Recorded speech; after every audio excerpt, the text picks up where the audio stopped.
10, 9, 8, 7.5, 7, 6, 5, 4, 3, 2, 1. 1.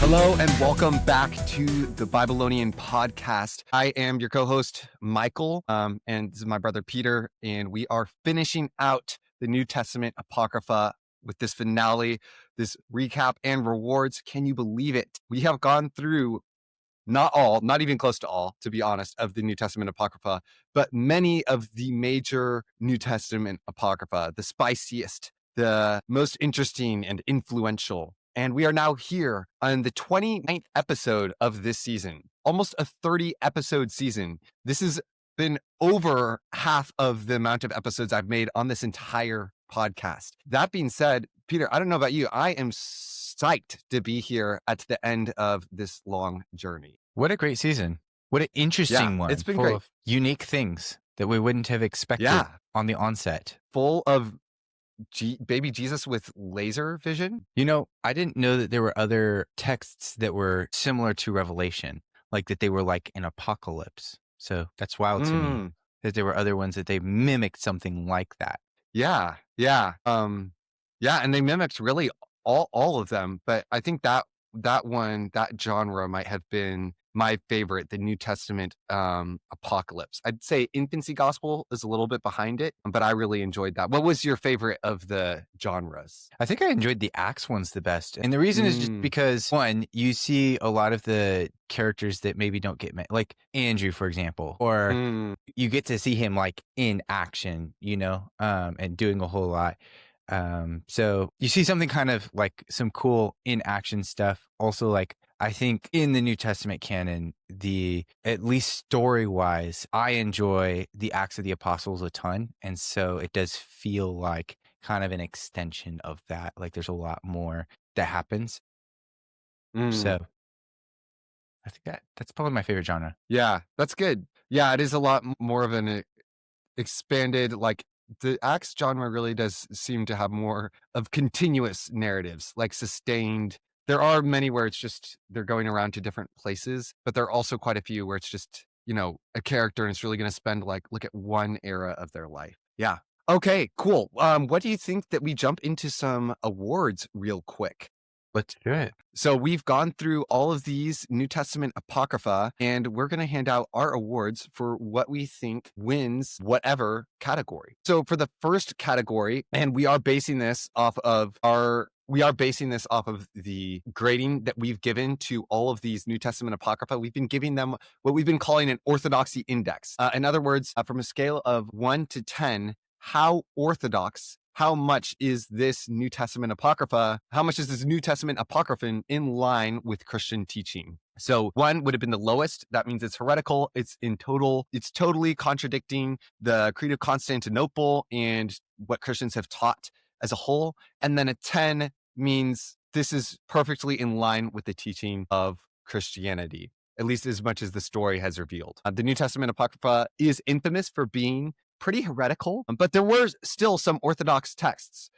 So there were a couple that I gave perfect scores, but one of them that I really liked that I gave a perfect score to was Christ's descent into hell, which is the second part of the Acts of Nicodemus. Peter, what about you? I picked the Epistle of the Apostles, and my reasoning for that one is, even though it has some things that are a little bit strange, like Jesus is appearing to Mary in the form of Gabriel, I thought it hit a lot of the Orthodox teachings. Like if there's one that is hitting like all these Orthodox teachings really well and explains itself, I don't think there's anyone that is more attempting to teach you Orthodox theology than the Epistle of the Apostles. That's a good point. And just not that what it does say is Orthodox, but that it makes a point to be comprehensive in its teaching orthodoxy. Yeah. Absolutely. That's good. I think you've won me over for that.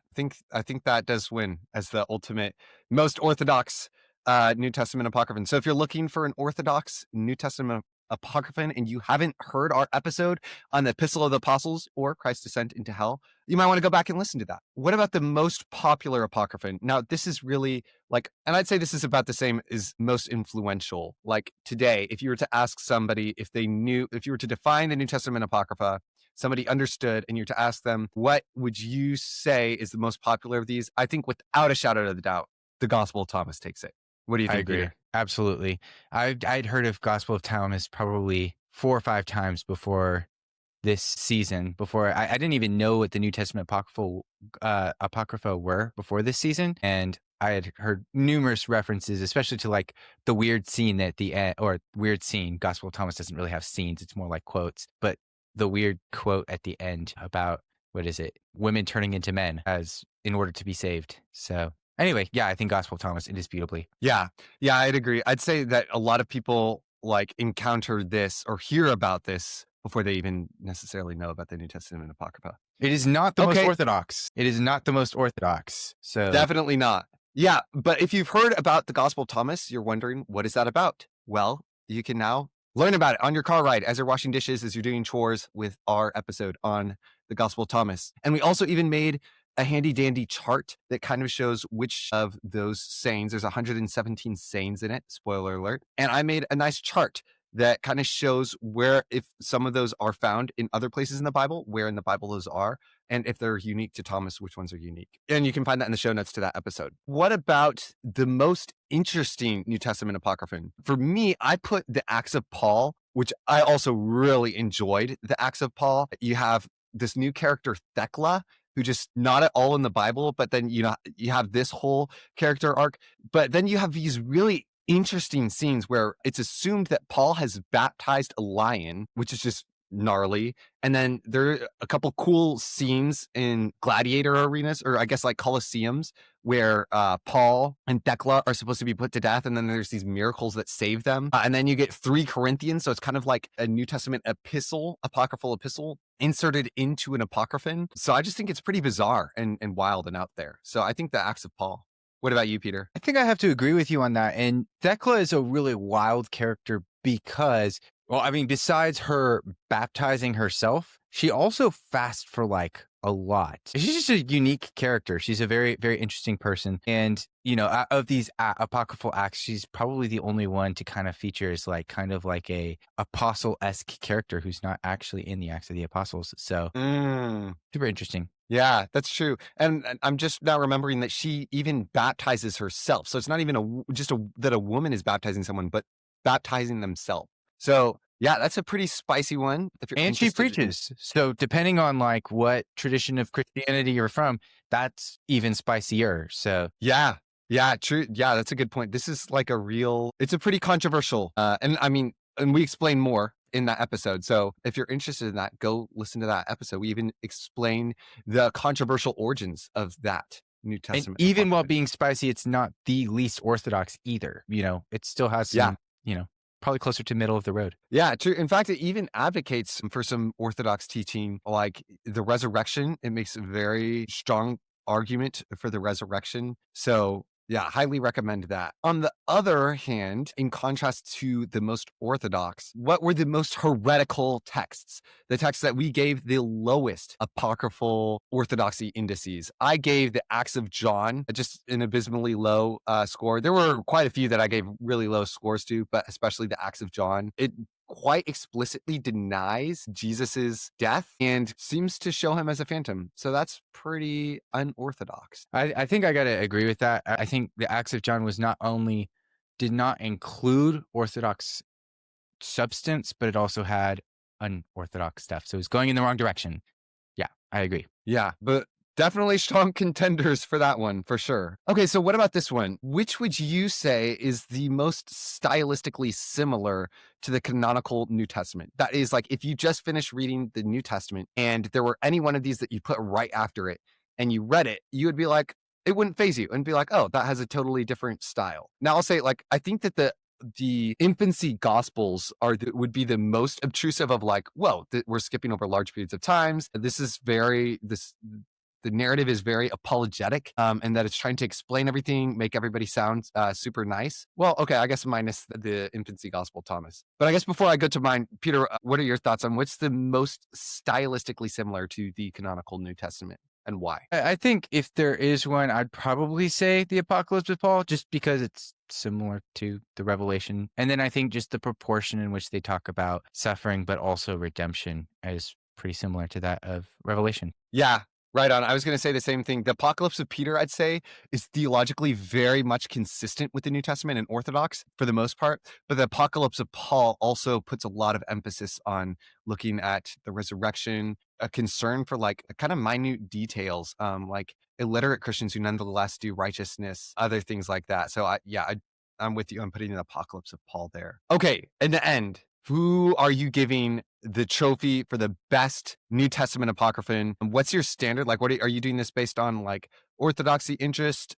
Just what would you say is the ultimate New Testament Apocrypha, Peter? Yeah, well, so if I'm going for like the most orthodox, if I'm looking for orthodoxy, I don't think I would be going to the New Testament Apocrypha. I don't think that's a good kind of, so, you know, it's like if you're going to like a chocolate bar to get nutrition, something's a little bit wrong there. You know what I mean? And so I was not picking it based off of that. I picked something that would be interesting. And so I picked within the apocryphal Acts narratives because I thought those were so interesting. They were compelling. They're easy to read. And then within that, I also picked one that has a story that like felt like it resonated with the Christian experience. And I think one of the best examples of that had a fantastic story, was very unique, very interesting, was the Acts of Matthias and Andrew, or Andrew and Matthias.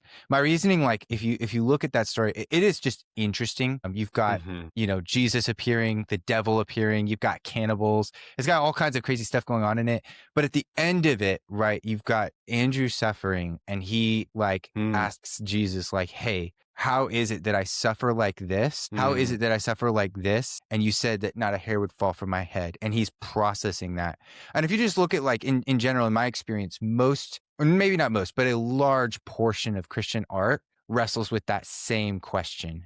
They wrestle with those same things. And so anyway, I thought the Acts of Andrew and Matthias was the best one overall. So there were many close contenders. Acts of Paul and St. Thecla was probably up there. So yeah, I'd agree. I'd agree that Acts of Paul and St. Thecla are up there. I liked Acts of Andrew and Matthias, but my overall favorite would definitely be Christ's descent into hell. Reading this is like, I just imagine if this was a movie, at every scene, the audience is roaring and going crazy as the patriarchs are all getting hyped up. And then Satan is coming down and like telling Hades how he just put Jesus to death. And then you just have this gulp and his like throat like drops into his, or I guess his stomach drops into his feet when he realizes Jesus is like coming down, like just like KOing him, locking him up in Hades, freeing everyone. It's just like I think this is just the most hype New Testament Apocrypha. I think I might start a tradition where I read this on Good Friday, because it's just a very,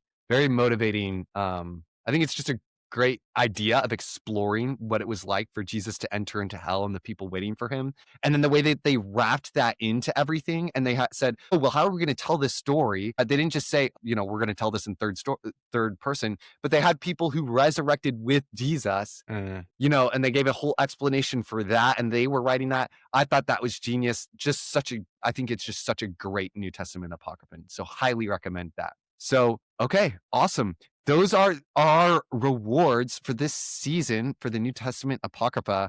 Peter, real quick pop quiz. If you were to guess, and you're not prepared for this, but Peter, if you were to guess off the top of your head, what would you say is the average orthodoxy index score that you think I gave to New Testament Apocrypha? Okay, well, I'd start off by saying I think we both gave a pretty equal amount. And I felt like I think we leaned a little bit more on the charitable side. Like if we saw something heretical, we'd be like, oh, we'll knock off 1 or 2 points. And so I'm going to say it's more on the positive side, but there were some that we knocked down really low, and that's going to knock the average down low. So I'm going to guess probably about a 6.5. How did I guess? Pretty close.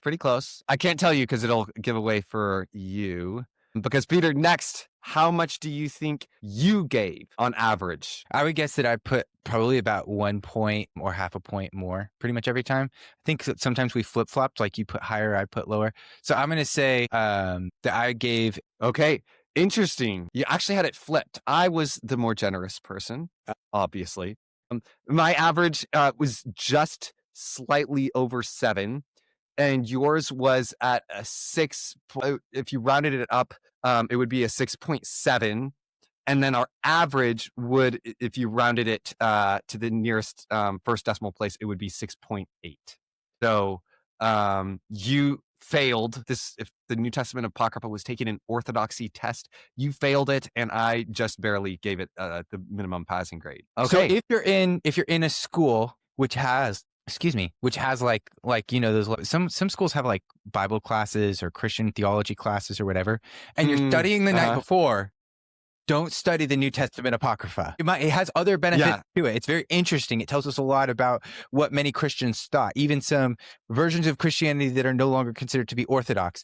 But nonetheless, it is not what you want to be studying if you're preparing for your theology class. Yes, exactly. Your teacher might be wondering why you referred to 3 Corinthians or baptizing lions. You might have a pretty interesting conversation with him after class. But that being said, I do have a whole chart with all of our orthodoxy index scores, and I'm going to put it in the description to this episode. So if you're interested and you want to check that out and see the most orthodox apocrypha according to our ratings, the least orthodox, everywhere in between, you can find that in the description to this episode. Cool. Okay. Well, in the last part of this episode, I thought it would be fun for both of us to kind of talk about if we could make an ultimate New Testament Deuterocanon.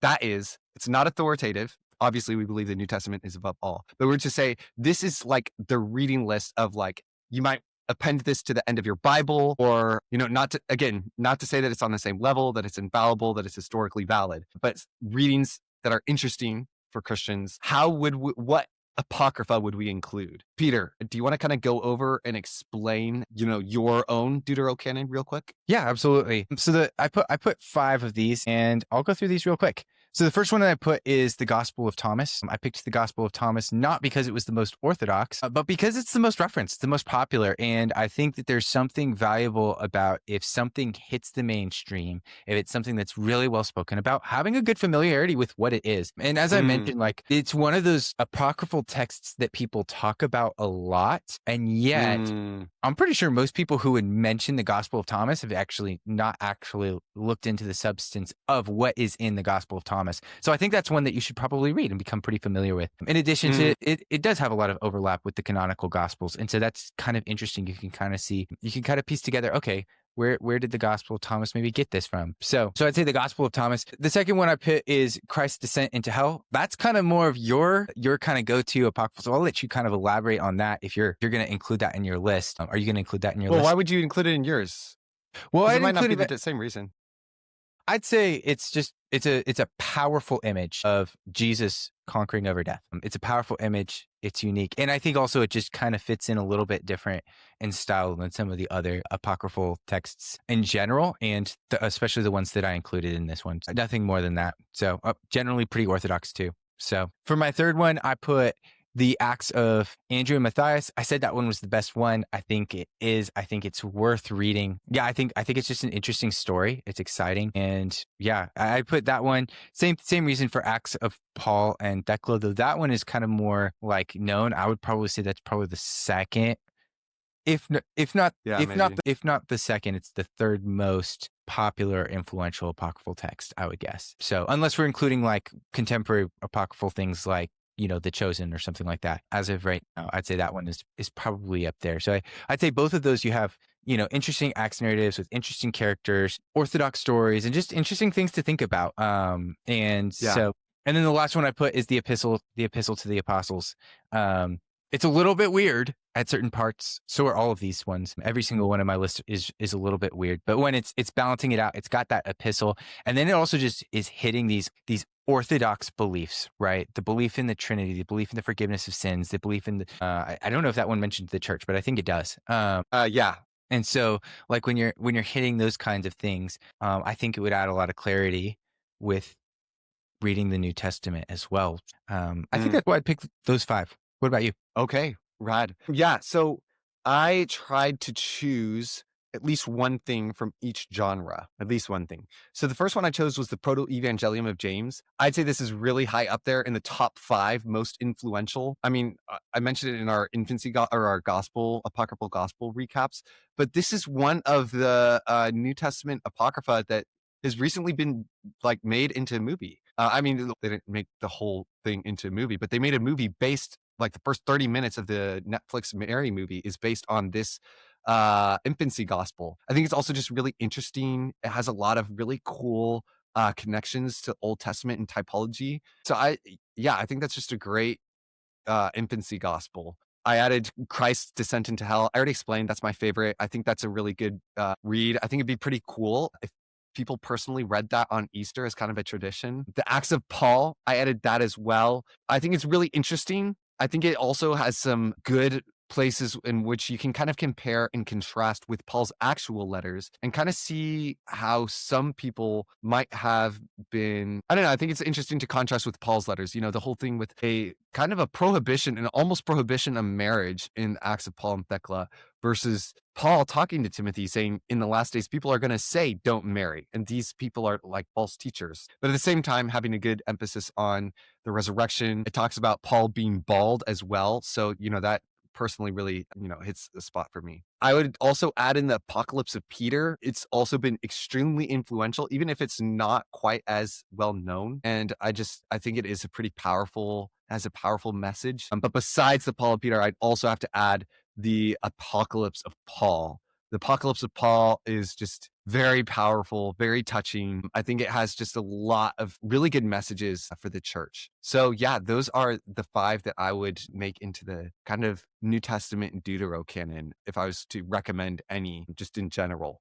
for good reads. Okay, well, this sums up our New Testament Apocrypha series. Peter, I've loved having you as a co-host. Thank you for being here. It's been a blast. Any last thoughts or comments or insights before you go? Thank you so much for the privilege of letting me be on this season of The Babylonian. This has been so much fun. It's been super interesting too. I've learned all kinds of cool things that I can show off to other people if I wanted to. Yeah, I think this podcast is awesome, and I would just encourage the listeners, stay tuned, keep on listening. So yeah, I mean, I know you personally, Michael, and I know how hard you study, how much you take time to learn. And I do think the content now is great, and I only anticipate it getting better and better. You're not a well that's drying up right now. It's, it's only going to get better. So anyway, that's all. Well, I really appreciate that. Yeah, it's been great to have you. Yeah. Well, if we're counting our unofficial episode, I guess that makes this 30, our intro to the setting up your apocryphally accurate nativity set. And Peter, you actually had the first words of that episode kind of introducing even before this season. So do you want to have the last words in this season? Just as I talk to listeners, also just listeners, heads up, look out for another episode coming out, kind of looking forward to season 5. There is going to be a little bit of a gap before we get into season 5, but nonetheless, there will be a video kind of going over that and introducing the new co-host for the Babylonian, which I'm also really excited for. So be on the lookout for that, because that will be coming soon. And another episode. But besides that, that's going to be a great season. This has been a great season. Thank you, Peter, again. But yeah, let's just finish out well. All of y'all, thank y'all for joining us until season 5 with the scholars, the sages, and the scriptures. Babylon.